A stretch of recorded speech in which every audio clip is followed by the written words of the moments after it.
What's good, peeps? Thanks always passing by the channel, much appreciated. Hit that subscribe button if you guys are new. Don't forget as well, please, to like and share the vids. Again, thank you to everyone that continues to do that. You can also support the channel as well. I do have a Patreon account. The link is in the description. All right, we're back.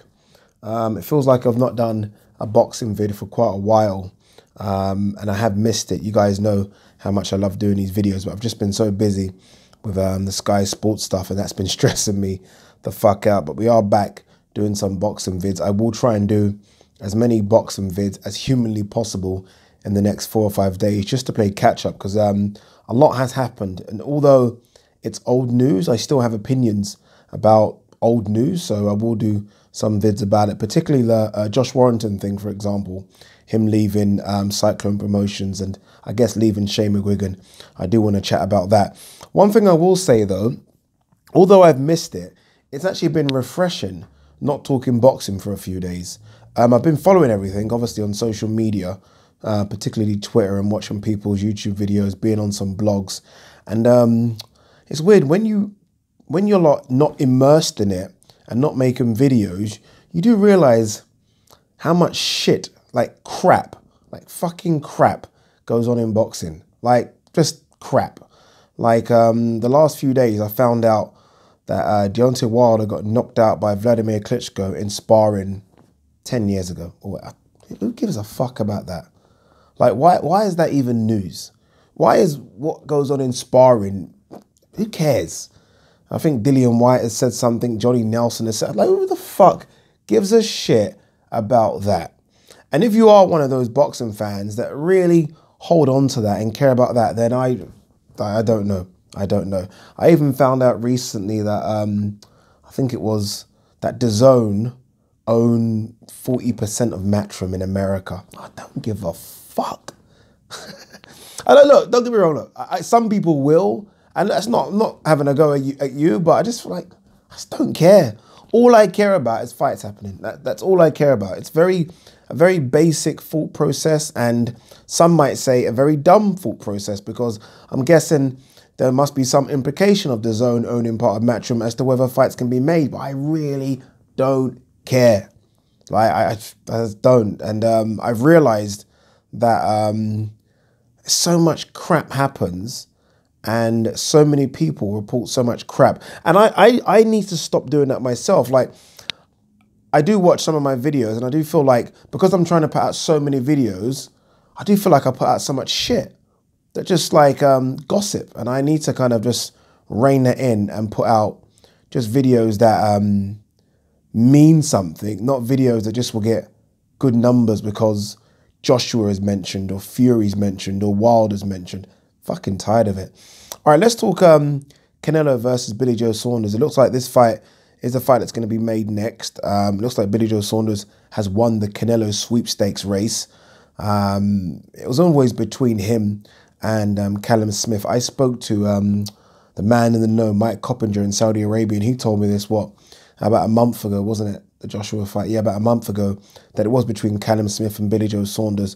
And I guess Canelo has chosen Billy Joe Saunders. Some people have asked me if this is fair.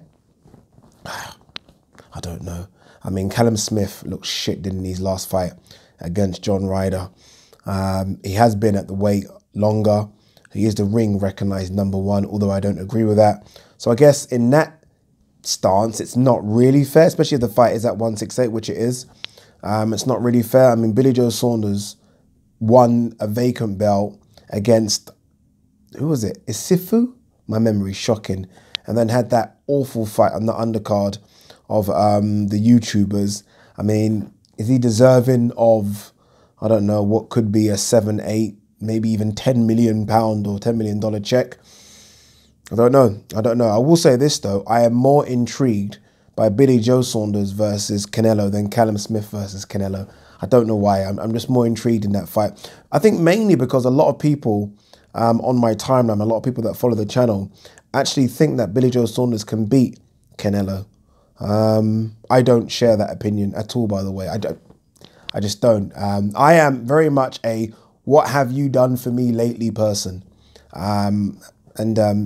He's done nothing. He's done nothing but fail a drug test in fighting Demetrius Andrade, not taking that fight again when Demetrius Andrade either wanted the fight at 160 or 168. He had a cruiserweight fight, I think, on the undercard of Josh Warrington, Carl Frampton. It might have been Josh Warrington, Kid Galahad, but I'm thinking it's Josh Warrington, Carl Frampton. Again, he fought Isifu. It didn't look good there. And then he had that YouTube fight. Didn't look good there. What? I don't get it. If I'm honest with you, I don't get it. Are we all hanging our hat on the David Lemieux performance as though David Lemieux is a killer of some sort? It baffles me, if I'm honest with you. Completely baffles me. What is it? Because he's a southpaw and he's got good movement. I mean, Canelo's fought that before. Canelo's fought that before, and better southpaws than Billy Joe Saunders. So, I don't know, man. I'm just, I don't know. We'll see. We'll see. I am intrigued. I mean, look, that being said, Billy Joe Saunders is a good fighter. I just think that Canelo right now is becoming a great fighter. He's in that great category right now. He's fantastic. I mean, some people are talking about Canelo potentially being the best Mexican fighter of all time.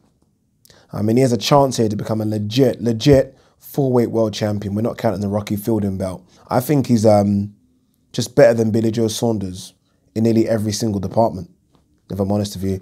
And I think 168 actually suits him. He just looks really stocky and strong at 168 pounds. I think 160, although that's his perfect weight, I do think he's struggling to make that weight now. I don't know why he shouldn't be. I've come up from 154, where I think 168's perfect. And he just looks destructive. He really does look fucking destructive. I know Kovalev was done and washed, but the way in which he ended that fight, I mean, he's hit list in the last couple of years. Fucking hell. I mean, we're talking 2 Golovkin fights, a Danny Jacobs fight, a Kovalev fight, asterisk, and now potentially a Billy Joe Saunders fight. It's frightening. It's frightening. I don't want to hear he fought him there and he fought him there and he fought him at that time, fought him at that time. I could do it to any fighter. That's his hit list. Simple. Big time fighter. Steps up, performs. Big time fighter. Yeah, good luck to Billy Joe Saunders. I don't see how he beats him personally. I don't see how he outboxes him for 12 rounds. Billy Joe Saunders hasn't got the best gas tank. He hasn't. He looked good for the first 5 or 6 rounds, but if someone puts the pressure on him, and Canelo will put the pressure on him, he will walk him down, start landing those body shots. Yeah, ain't going to end well. Ain't going to end well. What do you guys think anyway? I'm back. Let me know. Peace.